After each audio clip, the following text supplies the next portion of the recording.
In the Shadow of the Erdtree video, I'm going to be showing you my Stormblade Samurai build, or Samurai of the Storm build. This is an absolutely fantastic build that takes advantage of not only Stormhawk arrows, which I kind of experimented in my Storm arrow build, but also uses the Stormblade Ash of War and a new Talisman to further increase the damage that it deals. And you're going to see in this video that this build just absolutely slaps DLC bosses around.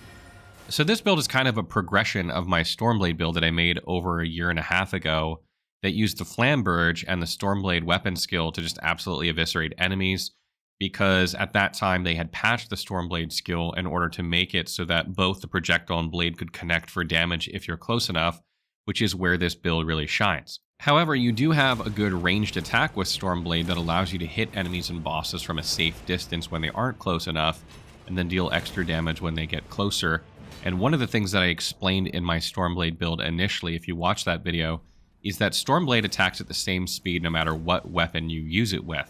So ideally, you would use it with weapons that have R1 attacks that are slower than Stormblade.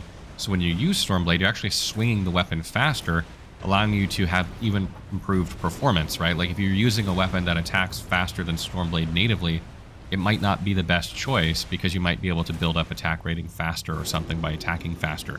But when you use a very heavy, big weapon and you're swinging faster than it would normally, you're not only getting the extra damage from swinging faster, you're getting the extra damage from the weapon skill and from the projectile and blade connecting at the same time when you're point blank. And that's really where Stormblade starts to shine. So with that said, I decided to put this build with the Great Katana, which is kind of like a heavier damaging version of the Flamberge. It obviously is a lot longer than the Flamberge, and it still has bleed buildup just like the Flamberge. So it's a natural pairing with this weapon skill and a good way to get even more damage out of this weapon skill, have more reach, and kind of frankly looks more badass. So we've set the Great Katana to the Keen Infusion and cranked our dex up here. And this is much more damage than going the Occult Infusion. Occult Infusion is going to get you better bleed buildup, but has, in my testing, about 200 less damage per Stormblade hit. And you are using Stormblade at range far more than you're using at a point-blank range. So I think Keen is a much better way to go here. And another reason that I went the Keen Infusion as well, besides that, is that this allows us to pair it with, like, the Albanaric Bow, for instance, and to give us a ranged option using regular and Stormwing Bone Arrows that kind of synergizes with this build, because we use a Talisman that not only increases the damage of Stormblade, but also increases the damage of Stormhawk Arrows. So no matter which one of those you use, you're going to get that damage increase. And even though I made a pure bow build recently, I think this build is better overall. I mean, it should be. Obviously, pure bow builds are hard to play, but this is a better way, in my opinion, to use a bow in Elden Ring, where you're kind of complementing your playstyle with it rather than focusing completely on it. And you're going to use the Albanaric Bow predominantly with regular arrows because you can buy them cheaply, and Stormhawk or Stormwing Bone Arrows in order to take advantage that Talisman I managed. But you can use, unlike the bow build that I showcased, you can use any arrows you want, right? Like, this isn't a physical build like with a Blue Dancer charm. So you could theoretically use lightning arrows, which scale very well with dexterity. That would do good damage. You could use them if you want. Or you could use some other, like fire arrow or magic arrow, depending on what boss you're fighting, to get even more damage. So for armor, I have the Divine Beast armor and helm. I have the Horned Warrior gloves, and I have Blythe's legs, and that kind of gives me the appearance that I have here. Still manages to get me over 51 poise while looking fashionable. And the Divine Beast helm actually increases your damage with storm skills or storm spells, gives you a bit of strength and dexterity as well, but it does nerf your flasks a little bit.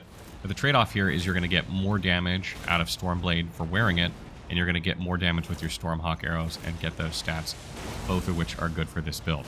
Now, you don't have to use these armors. The 4% damage you get to storm skills and spells is not a huge increase. The stats are nice. There is a downside. So if you prefer to use some other armor set, that's totally fine. But this will just help increase the damage that you're dealing with Stormblade. So then for talismans for this build, we have a few, and these work really well. I don't normally change these up much. I have Ritual Sword Talisman. This increases your damage when you're at full health, and you might want to consider changing this in boss fights where you're getting hit a lot. You do trade sometimes, but I generally try and stay at full health. And what I like about this talisman is it's going to increase the damage of Stormblade at range as well as point blank, and it will increase your arrow damage as well. So it kind of benefits both whether you're using your weapon or you're using your ranged weapon. So it synergizes very nicely, but You may consider changing this in boss fights that are like really aggressive for something more protective or something else. You could also swap this out for like Crusade Insignia so that you're getting damage after each kill, which is a bit more damage if you find yourself moving around quickly with like your bow, etc., or through an area with Stormblade. That might work out better as well, particularly if you don't want to have to top off a little bit of health every time you take a little glancing blow, etc. And the next talisman is a new one, the Blessed Blue Dew Talisman, and this replenishes FP over time, and it's really good for this build because Stormblade is not a super expensive weapon skill, particularly if you spam it, because subsequent uses of it after the first use are actually cheaper than the original one. You do tend to spam it a lot. And this is just going to replenish your FP as you run around the landscape and kill enemies, and it's going to, you know, be useful in boss fights as you replenish enough to use this weapon skill a few more times without having to stop the flask, which is great during aggressive boss fights. So it's one I can recommend in pretty much any scenario. And next we have another new one which benefits this build so much, the Enraged Divine Beast Talisman. This increases the potency of your storm skill, storm spells by 10%, which stacks with the helm that we're using. This was absent from our previous version of this build because it didn't exist. So basically we had Ritual Sword Talisman and Shard of Alexander as the primary ways of boosting our damage. We didn't have any other way to boost our damage, so it just wasn't quite as good. Now this will boost the weapon skill. It'll also boost Stormhawk arrows. So it double dips in this build, which is really good in my opinion. And keep in mind too that like besides Shard of Alexander, which is going to boost Mighty Shot and Stormblade damage, which also synergizes really well for this build, you could take out like the Blessed Blue Dew Talisman and put in Crusade Insignia for when you're exploring to get even more damage if you want after you kill enemies. That's also an option if you don't mind blue flasking. So there are a lot of things you can do with this build. Just generally because of the addition of this talisman, it's even more effective than it was previously. And something else that I want to mention that you might consider doing that I've messed around with a bit is that Stormblade is very stamina intensive, meaning that you're going to go through stamina a lot if you spam it. Now, if you're not spamming it, if you're just going from enemy to enemy and killing them in 1 or 2 hits, you don't really have stamina problems. But if you're in a boss fight and you're just trying to unload as fast as you can, you're going to run out of stamina really quickly, and that's going to limit you. So you might want to consider swapping out like Blessed Blue Dew Talisman in a boss fight for like Two-Headed Turtle Talisman or something like that. We do have the stamina recovery tier in our flask, so it's not like we don't have any ways to do that. You could also put like the turtle shield on your back for even more stamina recovery, but stamina recovery can be a limiting factor in boss fights, but it typically isn't on the landscape. So attribute wise at 151, I have 55 vigor, 28 mind, 25 endurance, 13 strength, 83 dexterity, 16 intelligence, 7 faith, 9 arcane. You don't need any intelligence, faith, or arcane. You should know this by now, starting class, etc. 55 vigor is a pretty good place for HP in this game. You could go up to 60 as well. You do trade damage a bit, but you won't go higher than 60. 28 mind is simply there to give us lots of FP to play around with Stormblade. The last thing you want to be doing is having to pot every so often because you just run out of FP, and you know, really, instead of prioritizing dexterity for damage early on, you'd be better off prioritizing mind in order to be able to use this more, because you want to use this attack pretty much for everything. It's not true 100% of the time, but generally speaking, it's going to replace your default attack you'll find when playing this build, so you need lots of FP. Endurance is at 25, so we can medium roll and still use what we're using, but again, more endurance wouldn't hurt this build at all. You could take this up to 30, 35, no problem, and it's not a bad investment of points to get that extra stamina. Also would allow you to wear heavier armor for more protection if you aren't going for fashion. Strength's at 13, dexterity is at 83. This is because of the helmet I'm using. I should probably drop these down 3 points each in order to be 10 and 80.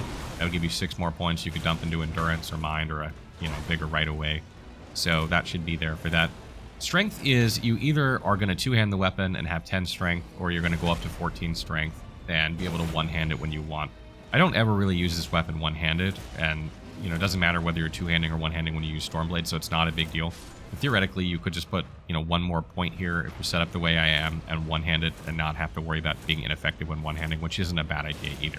And since we're keen, dexterity is really where we get all our damage from. Eventually, you want to take this up to 99 to get more damage, because that's kind of really the only other way to add damage to this build, which I did in the Stormblade build, is by taking Faith up and by using like Flame Grant Me Strength or Golden Vow, or getting those on a weapon, like putting Golden Vow on a different weapon and buffing yourself, or using like Exalted Flesh. You'll see me using Exalted Flesh quite a bit in this video.